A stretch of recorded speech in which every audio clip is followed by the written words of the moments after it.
We're here with Cassie Byard, professional Photoshop user. Why don't you go ahead and introduce yourself, Cassie? Well, I think it's aptly done. I'm a professional Photoshopper. I do it for a living.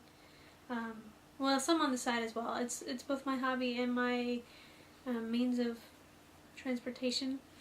Everything. What's your main avenue to use Photoshop? I like Fifth Avenue. Which version do you like best? Oh, any version works for me. You know, you update. As far as I'm concerned, just the Apple version probably is my favorite just because obviously, I'm a Mac user. So do you use CS2 or CS3? Yeah. Also, CS2 also. CS also? Of course. Yeah. Better. Which windows do you usually use in your workspace when you are working on a project? Well, when I sit in cafes, I've always sit by the window. It's just the best place. The lighting is natural. And, okay. Even in my room, I like soft light. I don't like overhead. So, I'll open up a window. When you are in post-production from your work, what's your take on raw conversion? Well, when I eat, I like my steak medium or medium rare, so obviously never gonna, So you prefer raw? No, not at all. So you use JPEG? Rare. Well, JPEG, that's that little game at Cracker Barrel. When you make adjustments to your work, do you usually like to mess with the levels? Oh, of course. All kinds of levels. There's the beginner, intermediate, pro. Okay. Speaking of levels,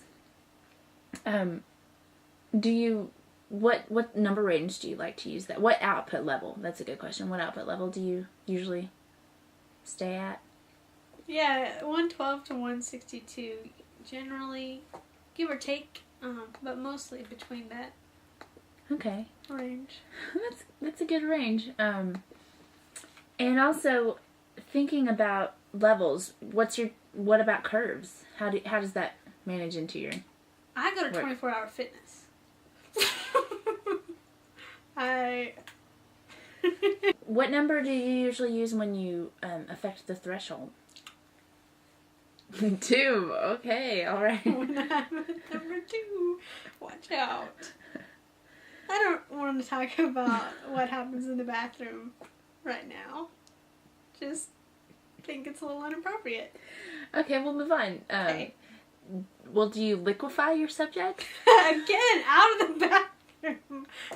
Come on. A little privacy, please. Okay. I might be blushing now. What do you think of the gamut warning? Well, I'm not a big Lord of the Rings fan. Really. Saturation, do you like to increase or use that feature at all? Sure. Okay. What do you think of the new black and white tool in CS3? Well, it's okay. I prefer Life Over the Rainbow. The Wizard of Oz, though, well, that tool's not so great, but, I just prefer that. There's just bigger life over the rainbow. I just think Kermit the Frog said it best, Okay. Do you frequently lock your slices when using them? Like pizza? Not in this case, but Pie? Okay. Slice. I don't. No. Okay. No, I don't. All right. And what do you like to do best with color balance? Do you like to affect that in your work? Sure. Yeah. Like say, there's a picture of a girl in a pink shirt on one side of the seesaw, and the boy in the blue shirt on the other side. I hope that the picture is, not tipsy-turvy. Right. Yeah. I want that seesaw to be level so that the colors balance. So, I mean, that depends on who's taking the picture. That's right. In the mode, when thinking about your image, do you prefer index color or the lab or multi-channel? Well, I don't watch a lot of TV. So you index? Index cards. Oh, index cards. I've had a lot of fun memories with those. Just, the college days. I don't really know how far into my personal life you want to go, but yeah, index cards. All right. We'll just move on then. Okay, yeah. Your vignette process. How do you go about doing that? Oh yeah, vignettes. Well, when I go at Panera, you mean like the long loaves of bread? I was talking more about the darkening circular effect that comes on the image. Oh, that vignette. Okay, well, you gotta be specific. Do you take your own pictures? Do you do your own work? I do on occasion. I dabble a bit in photography, but mostly other people give me their work, and I mean I've got a few things, but they're I don't do as much photography as I do just post-production. Yeah. Do you like to feather, or do you go about the lens correction through the distortion filter? Yeah, I use all, I kind of dabble with each of those, but with the distortion, well, sometimes that just doesn't work out very well. I know, if you're doing crime scene investigation or something along those lines, you can't distort the evidence, so... So you steer clear of those distortion filters. I do try to do that. So you work a lot with CSI images? I can't really disclose all that information, but... In reference to gradient mapping, do you dither? Dither dather. So great.